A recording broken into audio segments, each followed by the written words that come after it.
दोस्तों, किसानों के लिए एक अच्छी खबर जो बॉर्डर पर डटे हुए हैं। 48 दिनों से लगातार तीनों किसान बिल वापस करने की मांग पर अडिग हैं और किसी भी तरह पीछे हटने के लिए तैयार नहीं हैं।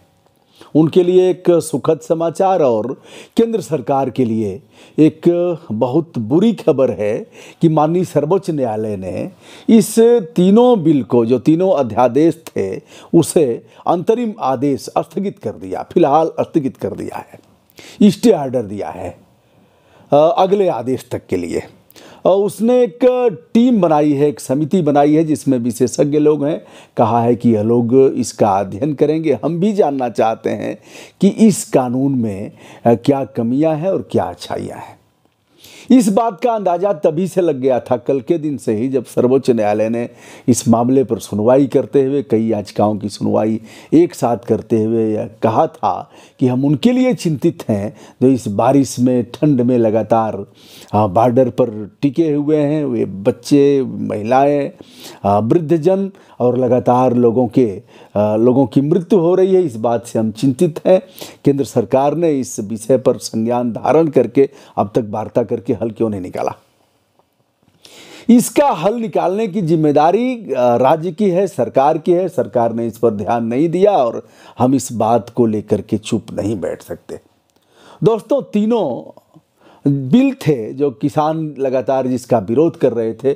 सर्वोच्च न्यायालय के मुख्य न्यायाधीश के नेतृत्व में जो खंडपीठ है, उसने फिलहाल उस पर अंतरिम आदेश दे दिया है। किंतु यह अंतरिम आदेश बहुत दिनों तक नहीं रहेगा।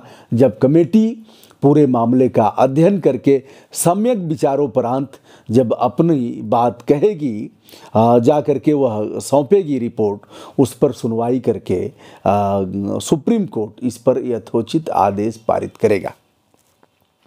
इस मामले में किसान नेताओं से पूछा गया कि क्या आप आंदोलन वापस करेंगे, तो उनका कहना था हमें अभी तक आदेश प्राप्त नहीं हुआ है। जैसे हमें आदेश प्राप्त होगा हम उसे पढ़ेंगे और उसका अध्ययन करेंगे।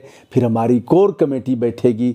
बैठने के उपरांत हम इस पर यथोचित निर्णय लेंगे।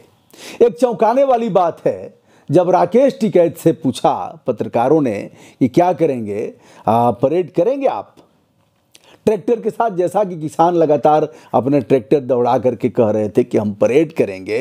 किसान और जवान एक साथ राष्ट्रीय पर्व पर 26 जनवरी के दिन परेड करेंगे।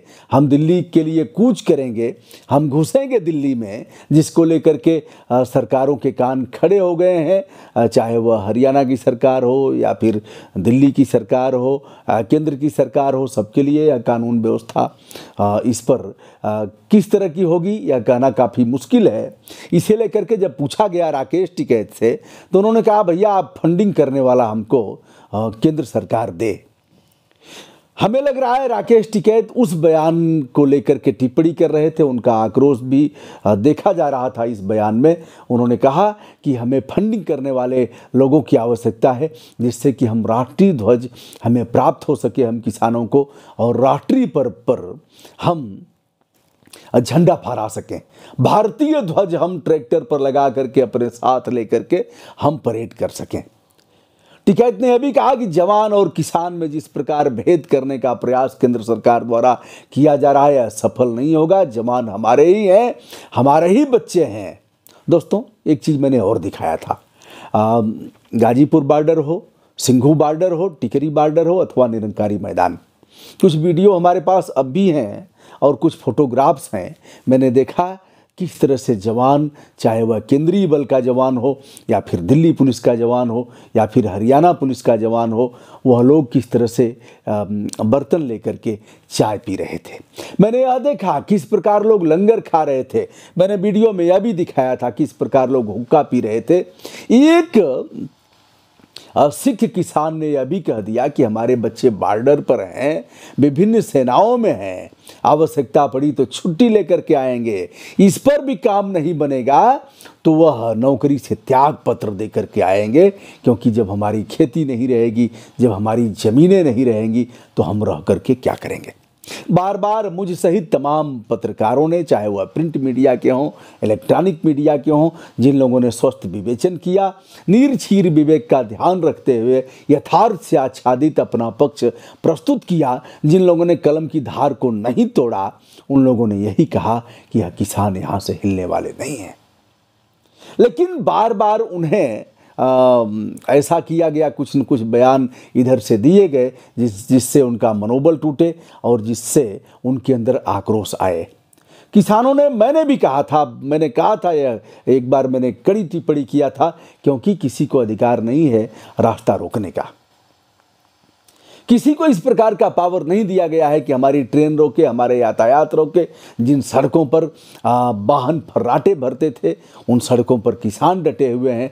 यह काम केंद्र सरकार का है और केंद्र सरकार ऐसे मामलों में संज्ञान धारण करके और इस आंदोलन को समाप्त करवाए। सुप्रीम कोर्ट ने कहा हम भी जानना चाहते हैं कि क्या कमी है, क्या अच्छाई है, हम भी उसका अध्ययन करेंगे। और बताएगा कौन?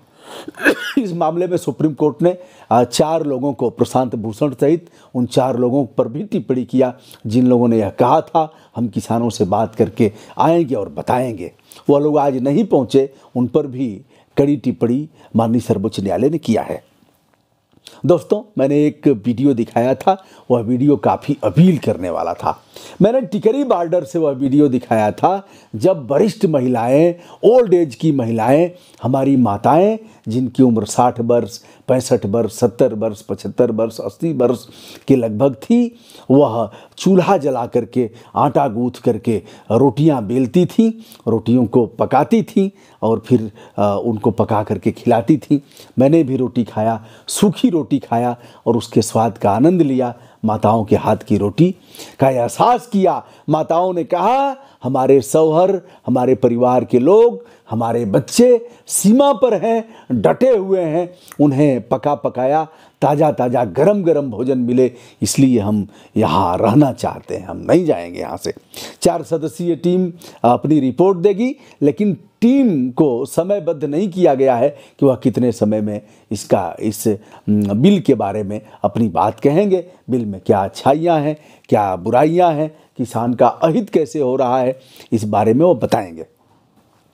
हमने एक वीडियो करके यह भी दिखाया था कि किस प्रकार वहाँ बाना बनेटी तलवार और यह सब भाजा जा रहा है और तैयारी की जा रही है। हमने जिम को भी दिखाया था, लेकिन सरकार को एहसास इस बात का नहीं हुआ। अब है क्या? अब यहाँ मुझे याद आ रहे हैं गोस्वामी तुलसीदास, जिनकी 4 पंक्तियों को मैं उद्धृत करना चाहूँगा। यह समीचीन हो रहा है, प्रासंगिक है। उन्होंने कहा सचिव वैद्य गुरु 3 जो, प्रिय बोलहि भय आस। प्रिय बोलहि भय, भय यानी डर के मारे। मारीच ने कहा कि एक बार तिनका के बाण से हमें मारा था उन लोगों ने, और मैं पता नहीं कहाँ जाकर के गिरा था, तो रावण ने निकाला तलवार और कहा मामा मारीच तुम्हारी ऐसी की तैसी, मार के तोय खिंचई हो खाल। ऐसे कहा था, मार के तोय खिंचई हो खाल, खाल खिंचवाऊंगा। तो मारीच ने कहा कि जब इस नालायक के हाथ से ही हमारी मृत्यु होनी है, तो अच्छा है कि हम क्यों न चल करके भगवान राम के हाथ मरें। तो सचिव वैद्य, सचिव से भी प्राय जो सरकारों के मिनिस्टर हैं, जो कैबिनेट में हैं, तो सचिव यदि सही बात नहीं बताएगा, सचिव ने क्या कहा, अरे हुजूर 10 दिन 5 दिन रहेंगे, ठंड मारेगी, बारिश हो रही है, भागेंगे, उनकी सब्जियां नहीं बिक रही हैं और उनके घर की खर्ची नहीं चल रही है, कितने दिन टिकेंगे साहब, भग जाएंगे, सब मैदान छोड़ करके भग जाएंगे। तो यह बात हुजूर के समझ में नहीं आई, नहीं समझ में आई।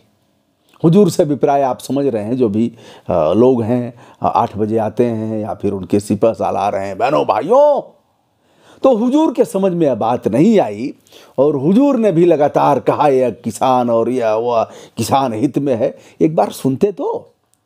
कोर्ट ने कहा राय नहीं ली गई है। कोर्ट ने यह भी कहा सम्यक विचारों परांत यह निर्णय होना चाहिए था।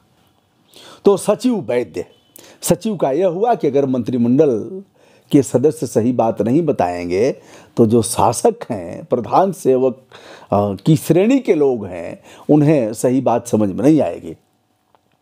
कहा सचिव वैद्य, वैद्य यानी अगर मरीज से डॉक्टर साहब सही बात नहीं बता रहे हैं कि पथरी है, आपको यह चीज़ें नहीं खाना है, आपको अधिक से अधिक पानी पीना है, अगर डॉक्टर साहब यह नहीं बताएंगे कि आपका बीपी हाई है इसलिए आपको मीठा से परहेज करना है, आपका बीपी लो है इसलिए आपको नमक नहीं खाना है, आपको डायबिटीज है इसलिए आपको यह चीज़ें चावल चीनी आलू और यह सब परहेज करना है, तो उस मरीज का तो नाश हो गया। सचिव हो गए, वैद्य हो गए, गुरु। गुरु अगर सही बात विद्यार्थी को अपने शिष्य को नहीं बताता है तो क्या होगा? सचिव वैद्य गुरु तीन जो प्रिय बोलहि, प्रिय यानी यथार्थ का आच्छादन नहीं कराएगा, सत्य का अन्वेषण नहीं कराएगा, सत्य को परिभाषित नहीं कराएगा, तो क्या होगा? सचिव वैद्य गुरु तीन जो प्रिय बोलहि, भय आस, भय डर के मारे, मामा मारीच रावण के डर से, प्रिय बोलहि भय आस, मैंने उसका उल्लेख किया, प्रिय बोलहि भय आस। भय माने डर के और आस माने डॉक्टर कहेगा कि अरे हमको तो भैया मिलेगा, सही बात बोलेंगे तो ये दूसरे डॉक्टर को पकड़ लेगा, फिर हमारा मरीज गया तो हमारी मार्केटिंग कैसे होगी। इसी प्रकार सचिव कहेगा कि हमको तो कान पकड़ करके बाबा निकाल देगा मंत्रिमंडल से, कहेगा चलो फला विधायक को हम बना रहे हैं, तो वह सही बात नहीं बोलेगा। प्रिय बोलहि भय आस, सचिव वैद्य गुरु, गुरु इसी प्रकार अगर सही बात नहीं बोलेगा तो क्या होगा कि राज का नाश होगा। प्रिय बोलहि भय आस, राज धर्म तन तीनी, राज धर्म तन तीन, राज, राज का नाश होगा, धर्म का नाश होगा। राज का नाश होगा सचिव की वजह से, धर्म का नाश होगा गुरु की वजह से, और देह का नाश, तन का नाश होगा चिकित्सक की वजह से। राज धर्म तन तीन जो हो ही बेगही नाश, जल्दी से ही इसका नाश हो जाएगा। तो भैया यह रहा, आज मैं हरिद्वार में हूँ किसान बिल पर, जो सर्वोच्च न्यायालय लगातार कल से सुनवाई कर रहा है, उसके मामले में मोटा मोटा जो हमने अध्ययन किया उसके आधार पर आज भी मैं भारत सरकार से अनुरोध करना चाहूँगा कि अभी भी समय है, बढ़ चढ़ करके और आप ही के लोग हैं, यह कहना कि खालिस्तानी हैं, पाकिस्तानी हैं। अब राकेश टिकैत तो कह रहे हैं कि भैया फंडिंग करिए, झंडा बंटवा दीजिए और कहिए कि भैया यहीं झंडा आरोहण करिए, हम भी आ रहे हैं, वहीं झंडा फहराइए ना।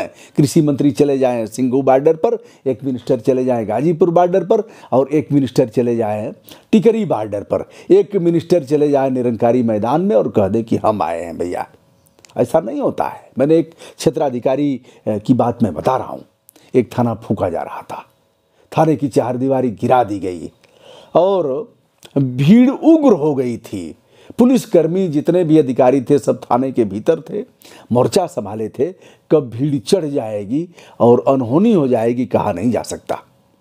एक पुलिस क्षेत्राधिकारी भीतर से आता है, सारा कुछ छोड़ करके, उसके साथ न कोई गनर है न कोई सुरक्षाकर्मी है, हाथ जोड़ते हुए आता है और बताता है, कहता है मैं फलां क्षेत्राधिकारी फलां और मैं सीधे आपके बीच आ रहा हूँ, आप जो भी करना चाहें, हम जानते हैं आप लोग अच्छे हैं और कुछ भी ऐसा नहीं करेंगे, हम अपनी बात कहने आ रहे हैं, आपकी बात सुनने आ रहे हैं। ऐसे ही विश्वभूषण जी हैं, एडीएम ट्रांसगोमती हैं, लखनऊ में हमारे यहाँ एसडीएम थे। ऐसे ही एक बड़े आंदोलन में जहाँ लाश लेकर के किसान आंदोलन कर रहे थे, किसी की हिम्मत नहीं थी जाने के लिए, वह डीएम की मांग कर रहे थे, डीएम आएगा हम भी उसके साथ ऐसा ही व्यवहार करेंगे। वह युवा उप जिलाधिकारी अकेले जाता है उनके बीच और सारे अधिकारी जान जाते हैं कि अब तो उसका काम तमाम हो गया होगा। ऐसे है भैया, सही बात कहने की आवश्यकता है। चलिए अभी भी समय है और इस आंदोलन का पटाक्षेप किसान हित में होना चाहिए। मैं हूं ब्रजभूषण दुबे, यूट्यूब चैनल ब्रजभूषण मार्कंडे से आज हरिद्वार से अपने मौलिक कर्तव्यों का पालन कर रहा हूं। विनम्रता के साथ हमारा नमस्कार स्वीकार करें। बहुत बहुत धन्यवाद।